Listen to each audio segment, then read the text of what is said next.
بسم الله. السلام عليكم ورحمة الله وبركاته. وعليكم السلام ورحمة الله. شباب، احنا الآن عند الطبيب الشعبي علي حضيري الجهني، يعالج بالكوي والحجامة والأعشاب، متخصص بالواهنة.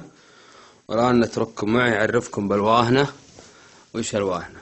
السلام عليكم يا وعليكم السلام ورحمة الله وبركاته. الواهنة ذي سجيج شو اسمه يتقلص عنها الدموية الدهنية، وثم يتشدد على الأعصاب وعلى وسامة الجسم. الطاقة الكهربائية ما تشيل الدم، يتوقف الدم ما تمسك الواهنة. في ناس يقول لها الأبهر، وناس يقول له وش اسمه انزلاق غضروفي، وناس يقول له احتكاك، وناس يقول له إنه هذا وش اسمه ألم شديد من الانزلاق أو الشيء الثقيل، وهي أعصابا ميتة ليس حية في الجسم، وهي تثر قلق وضيقان وتعب وتشدد اللي هي العروق او شو اسمه المنويه، اللي هي شو اسمه تجيب للانسان توقف عن اهله، او يتوقف عن شيله الثقيل، او فك الصموله، او شو اسمه الحاجه اللي طال عمرك وش اسمه ياخذها بالشده، ما انه يفتر الحيل عنها، تفتر الحيل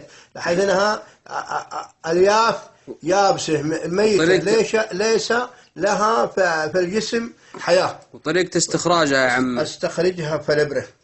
شباب أنا أشوف هذا اللي شفت كيف؟ هذه هي خرجت منك، شفتها كلها طلعها من ظهري من الجسم، تشبه القطن. هذه طال عمرك ميتة في نفسها الأوتار العصبية اللي بين البشرة الأولى والبشرة الدهنية، وهي تشدد زي زرعة النجم في البقع.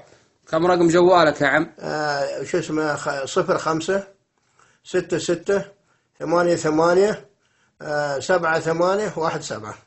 الله يعطيك العافية إن شاء الله ويكتب لك الأجر. شباب موقع بالمدينة المنورة، خط 100 خلف القلعة الحجازية. حياك الله، الله يحييك وش اسمه يشفينا ويشفيك ويشفي كل مسلم ويجعل من قربنا على خير. وانا الحمد لله اعالج الحمد لله وش اسمه بدون طلبية فلوس. ابغى دعاء المسلمين وراحة المسلم، لا جاني سقمان او شو اسمه عنده اي وش اسمه اولام تحس في جسمه، وان الالم ذا اشتكى عضو منه فاشتكى العضو كله. الله يكتب لك الاجر والسلام عليكم. امين يا كريم، جزاك الله خير.